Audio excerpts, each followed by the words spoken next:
kasih pertanyaan dari teman-teman wartawan yang sudah lakukan cross check dengan saya terkait dengan pernyataan saya di media melalui Facebook, kemudian yang sekarang udah viral dilapor oleh Pemkot di kepolisian yang terinformasi tuntutan sampai 5 tahun ya. Wah, 1 periode di DPR itu. Saya ikut calon untuk masuk DPR, bukan ikut calon untuk masuk penjara. Tapi tidak masalah, itu hak dari pemerintah. Saya hormati itu karena ada ketersinggungan. Namun saya sebagai orang, sebagai sumber yang memberikan reaksi protes itu wajib bertanggung jawab. Ya, wajib bertanggung jawab terhadap apa yang sudah dilakukan, sehingga laporan mereka ke Polres dari Pemkot, pemerintah Kota Magung, itu wajib saya hormati dan wajib saya jalani sesuai prosedur yang berlaku. Akan halnya dengan kenapa sampai mereka laporkan. Itu kejadiannya, cerita ini kebetulan waktu sore itu hari Rabu ya, hari Kamis. Kita udah pasang baliho sampai malam. Jumat sore jelang maghrib, ba'da maghrib, Ibu Aisyah datang ke saya. Datang di masjid sini, halaman masjid. Minta tolong Bapak Asep. Ayah, biasa saya dipanggil ayah oleh masyarakat lingkungan sini. Tolong kasih yang itu baliho itu kasih turun. Saya sudah dapat teguran. Saya dapat teguran dan bahkan sudah ancang-ancang hari Senin mau dipindah di kelurahan. Kalau tidak diturunkan. Tentang masalahnya apa? Ya tidak tahu, cuma seperti itu orang minta. Tapi oke lah, nanti sebentar lah cuma cerita karena itu pada maghrib. Jadi saya sudah maghrib, saya pulang dulu di rumah. Isya balik lagi di masjid. Kebetulan ini masjid sini.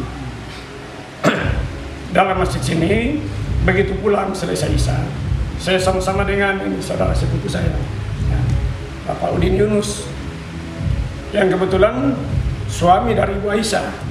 Biasa Ibu Aisyah juga ngantar Bapak ke masjid karena Bapak ini penglihatannya udah terganggu, udah cacat mata, kurang lebih 1 meter pandangan, lebih dari itu nggak bisa lihat lagi.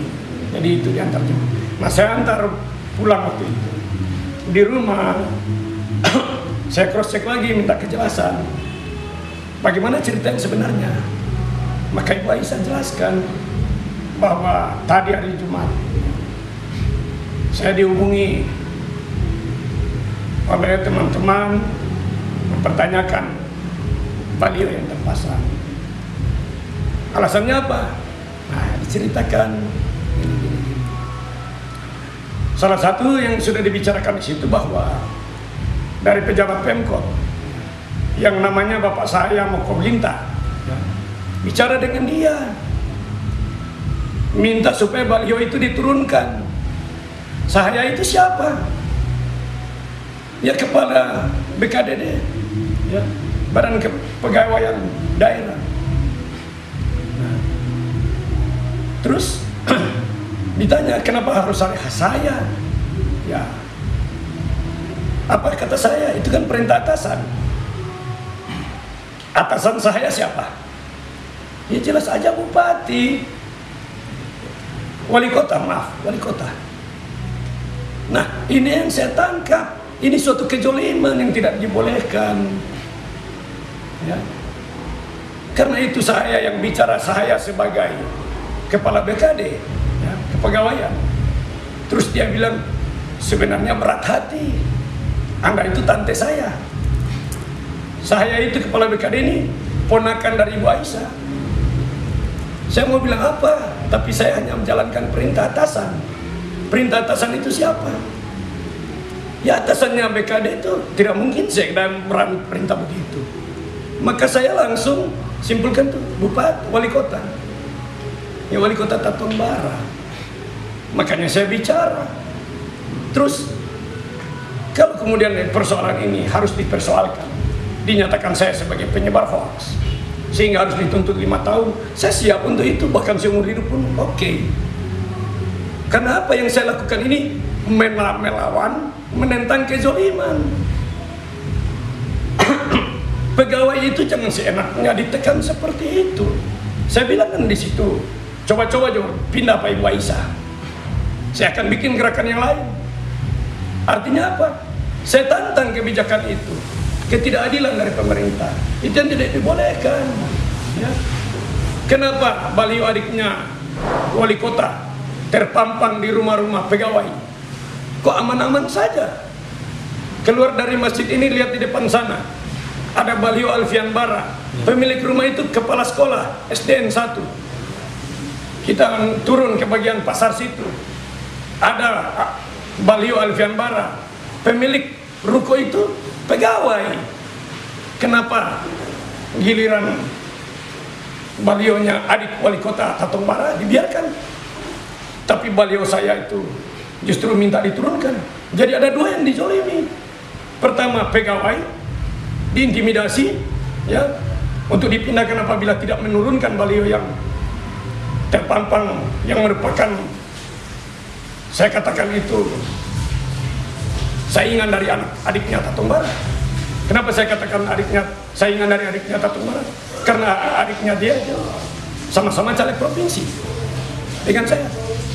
Kenapa banyak yang baliho yang terpampang di tempat yang sama? Untuk kota-kota Magur tidak diusik. Tidak diusik itu. Ada Pak balihonya Yahya di situ. Tidak diusik. Karena apa? Dia caleg kota Magur. Tapi giliran saya caleg provinsi, kok kenapa harus diusik? Nah, ini persoalan kejoliman terhadap caleg. Kemudian kejoliman terhadap PNS, intimidasi, ini yang tidak dibolehkan. Sehingga itu saya lawan. Ya. Saya turunkan, tapi saya pindahkan di tempat yang lain. Namun demikian, saya protes itu. Sebagai warga negara, saya punya hak untuk berbicara, berekspresi, ya, menyampaikan pendapat di muka umum. Tapi benar enggak ada tekanan ke Ibu Aisyah? Ya jelas ada. Pernyataan dari beliau langsung. Dari Ibu Aisyah. Seperti apa itu Pak? Ya itu kalau tidak diturunkan baliho saya, dia akan dipindahkan di kelurahan. Siapa yang sampaikan seperti itu? Yang ngancam itu, yang menyampaikan itu Pak Sahaya Mokoginta, Kepala BKKDD. Demi Allah, dunia akhirat saya pertanggungjawabkan kalimat saya. Itu terungkap dari dia. Makanya saya lawan, BKKDD tidak boleh begitu, wali kota jangan jolim begitu dong. Terus saya mau tanya apa lagi kalau sumbernya dari dia? Dalam hukum itu kan faktanya kan diantaranya harus ada kesaksian. Ada ya kebetulan makanya ini kan ada suami dari beliau. Dengar langsung pada saat bisa mungkin keluhan beliau. Boleh langsung. Boleh. Boleh tanya langsung kalau. Ini ada lagi satu yang lagi juga diberitakan bahwa katanya Anda tidak ada pemberitahuan kepada pemilik bangunan. Bagaimana mungkin saya katakan tidak ada pemberitahuan? Baliho itu, ini saudara sepupu saya, pemilik lahan, pemilik tanah. Dia tahu saya tidak punya kemampuan bikin baliho, sehingga saya dibuatkan baliho oleh teman-teman. Nah setelah ada, saya bilang, kemudian so ada baliho itu, teman ada bikin. Oh yuk pasang, sudah lama minta dipasangkan. Bahkan ada teman-teman caleg yang lain mau minta pasang situ. Kemudian bilang jangan, itu Bapak Asep mau pakai. Saya maksudnya Benny. Nah jadi udah lama diminta untuk dipasang. Bukan bagaimana mungkin tidak ada izin dari pemilik lahan sementara ini diminta. Bukan saya yang meminta tapi ditawarin. Bahkan juga bukan hanya di tempat Omudin. Di Lorong Talaga lihat sampai di Pasar Seras itu. Banyak baliho saya, ada beberapa. Itu teman-teman yang bikin, teman-teman yang pasang. Maka itu saya susul dengan pembuatan surat legalitas. Saya sudah berproses sekarang, sudah ada surat keterangan dari pemilik lahan yang lain untuk bawa ke kelurahan. Jadi seperti itu. Tidak benar bahwa lokasi situ tidak ada izin dari pemilik lahan. Pemilik lahan ini Bapak Udin Yunus, saudara saya. Seperti itu. Tanggapan dari Pak Udin yang masalah diberitakan bahwa Pak Denny Mokodompit itu tidak ada pemberitahuan kepada Anda. Nah, selaku Pak Udin yang sebagai pemilik bangunan itu bagaimana itu? Bisa mintakan tanggapan? Sebenarnya memang kita yang suruh gitu. Pasang baliho di sini. Bukan cuman ini demo, bahkan saudara saya lagi bekas lurah itu, Ibu Muku, saya bilang pasang di sini. Kita juga belum terlalu jelas bahwa itu harus dilarang kalau PNS. Jadi kita bilang pasanglah sini. Kita yang suruh pasang. Tapi di samping ada hubungan saudara, ya udah pasang. Sudah. Setelah dipasang, nah itu kasih tahu. Nih sebenarnya ini boleh PNS, tapi waduh. Ya udah. Kalau ini boleh, nanti kita kasih tahu juga Pak Asep, Pak Ayah gitu, bahwa itu ini boleh. Jadi menurut kita gini loh,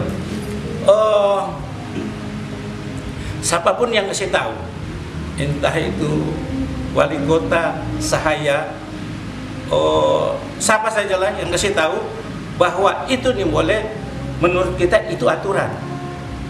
Gimana? Itu aturan bahwa kalau rumah PNS ada PNS itu boleh pasang. Menurut kita begitu. Jadi siapapun yang kasih tahu loh, ya, siapapun yang kasih tahu itu aturan. Bahwa di tempat ada PNS boleh pasang, karena PNS itu boleh ikut kampanye atau ikut apa gitu. Kira-kira seperti itulah. Tapi Pak Udin, katanya benar tidak ada ancaman ke... Jadi gini loh, itu kan cuman gimana ya? Jadi mungkin semua orang tahu gitu. Kalau sudah terjadi itu mungkin akan terjadi dipindah gitu. Oh gitu ya. Berarti benar itu ada tekanan. Tapi untuk ya? Tekanan yang ke dia, nanti tanya dia gitu. Tapi kita pikir yang seperti itu, seperti kita bilang tadi, kalau seandainya itu harus siapa saja yang kasih tahu, itu aturan. Itu aturan, harus turun karena ada PNS di situ. Tapi Ibu Aisyah membenarkan Pak Sahaya menghubungi beliau ya? Ya gini, dia itu kan karena Ibu Aisyah kan tantenya. Iya. Kalau seandainya kita orang juga sebagai atas di PNS itu pasti dia kasih seandainya kalau nanti ada pasang itu mesti harus kasih turun gitu, karena kan PNS. Apalagi kita sebagai ini di situ nanti seandainya kalau tapi dari mana kita nggak bisa nolong loh. Gitu. Kira-kira seperti itu. Ada ungkapan seperti itu. Dan itu yang kita bilang. Dan ada ungkapan itu karena dia berpikir itu kena DP tante gitu. Lepas dari hubungan kekeluargaan, ada tidak misalkan yang disampaikan Pak Denny tadi bahwa ketika tidak diturunkan bahwa akan ada dimutasi? Lepas dari hubungan kekeluargaan, itu jadi rahasia umum kita pikir. artinya ada gambaran seperti apa Pak Ulin tuh gambar apa rahasia umum? Ini yang mau dimaksud itu sudah jadi rahasia umum. Itu dari mulut ke mulut sudah berkembang di Gogagoman. Sebelum saya ketemu Ibu Aisyah, saya sudah dapat informasi dari orang lain duluan. Oh seperti itu ya. Seperti yang jadi sama nih kita kasih tahu itu loh, bahwa itu baleho yang dipasang itu ada PNS, aturannya harus kasih turun. Jadi di kandung maksud tadi kan ada beberapa tempat yang saya sebutkan, rumah PNS ada baliho yang alihkan barang. Itulah. Harusnya jadi dikasih turun semua. itu. Jangan cuman Ibu Aisyah yang dijolimi. Karena itu aturan. Iya, kalau aturannya seperti itu, kenapa Ibu Aisyah kok dipojokkan seperti ini, sementara yang lain dibiarkan? Ini ketidakadilan. Itu yang dimaksud. Jadi kesimpulannya bahwa setiap PNS bukan hanya berlaku ke Ibu Aisyah saja ya. Iya, kan KPU bilang begitu. Apa bukan begitu? DP aturan. Jadi Pemkot diminta ketegasan. Jangan hanya Ibu Aisyah yang dipojokkan, ditegur, ya. Kalau itu memang itu tidak dibolehkan, semua pegawai yang ada di Kota Mobagu ini jangan ada baliho caleg. Sebab yang terjadi di sini kan giliran beliau saya diminta diturunkan karena saya caleg. Di sisi lain, beliaunya adiknya wali kota dibiarkan.